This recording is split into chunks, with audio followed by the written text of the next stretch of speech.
Hey, allo melo, dike na dimba, eh? Ọ n'oge elu bụ oge ndị mmadụ ya gwa anyị na ọnwa Ifeanyi Uba a prank ka ọwụ. Ọ n'oge elu bụ oge anyị agwa anyị na ọnwa Ifeanyi Uba a prank ka ọwụ ka udo na ọṅụ na Nnewi.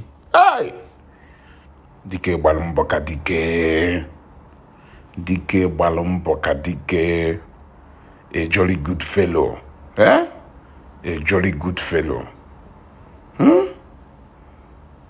Negodubo odogwu, negodubo odogwu.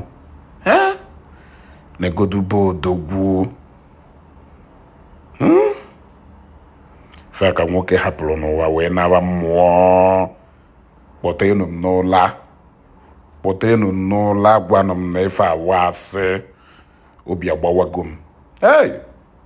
Alịrị egbugo m. Ebubechukwu ụzọ dike na-abụ. Dike na-abụ. Agwa m ndị mmadụ na-egbuo dike n'ọgụ ụnọ. Ụbọchị ọgụ amaghị eru achọwa dike. Obodo gbukwa n'ife ha ji wee dị ebube. Ma na nke obodo ahụ agwụgo. Alụmelụ. Shi jiri efife wee jie.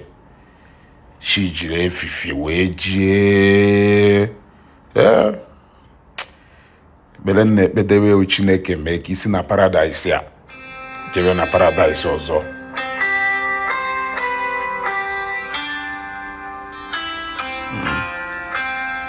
Chineke mee ka isi na paradise a jebe na paradise ọzọ.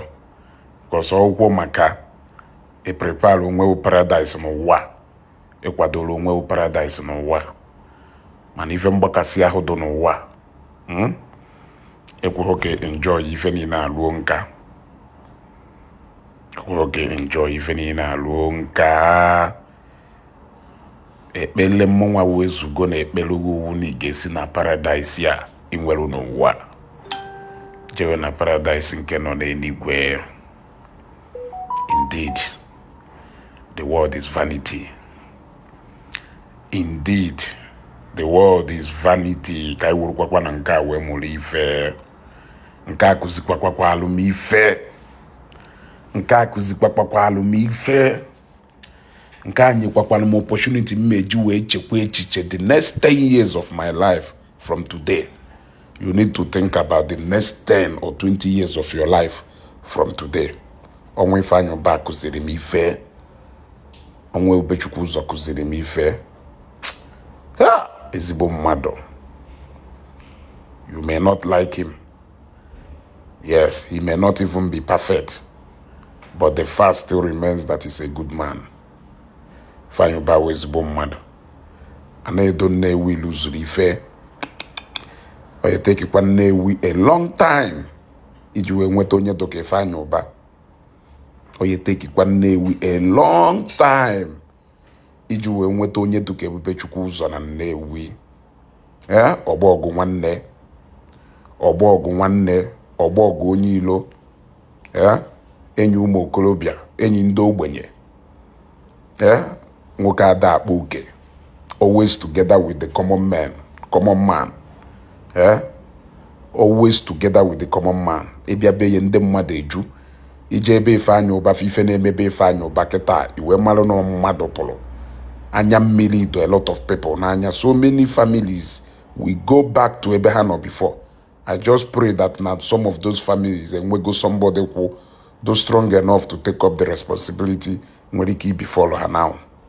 Otherwise, so many families yeketa ihe nke makwa ife nwoke akpụ. Makwa thousands of people need today because of this man. Series of projects achinaka beneficial to so many people.